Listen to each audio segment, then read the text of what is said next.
i Milica, zato pozdravite ovu prvu, radi sve što radi Milica.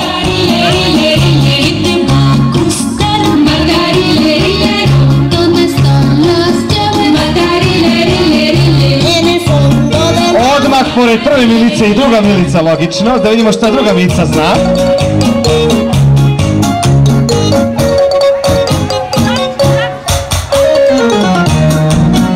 Bravo Mico, sa nama je danas i jedna Gaga.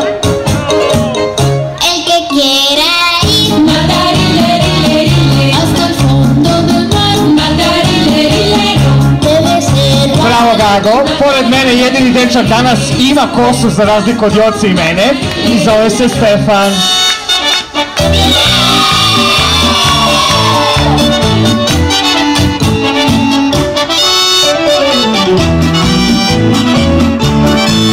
Bravo Stefi, a od vas kada se zaustavi muzika da nam date jedan aplauz, jel važi?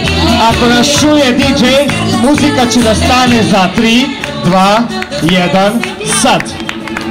Pa da, tako je da malo marširate, evo ovako, baš kao čigra. Pa malo maši. Pa zvončići. I Deda Mraz slaže poklone. Od početka malo marširaš, pa malo tapšeš da zagreješ ruke. Bravo, još malo. Pa malo maši.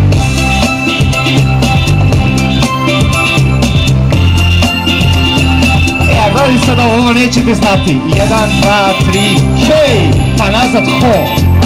Da čujem vas. O, majstori!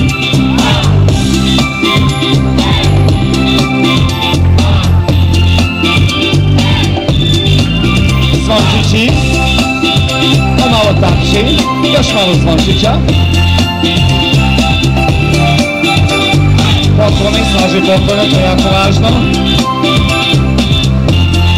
Sad će ponovo ono hej ho, ali sad da vas čujem još glasnije. Vidi, 1, 2, 3. Bravo, ho!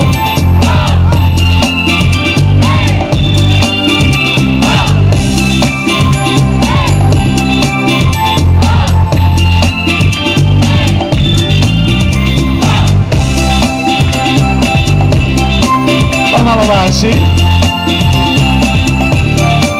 Zvončići. I na kraju pokloni, slaži. Najteži zadatak, vidiš, staviš jedan prst, malo se okreneš u krug kao jedna prava čigra, pa na drugu stranu da odmotaš, da ne padneš posle ove novogodišnje noći. Mi se poklonimo, a vi? Pa da, ovacije su sve veće i veće, zato, bravo, imamo i fanove ovde, sjajno.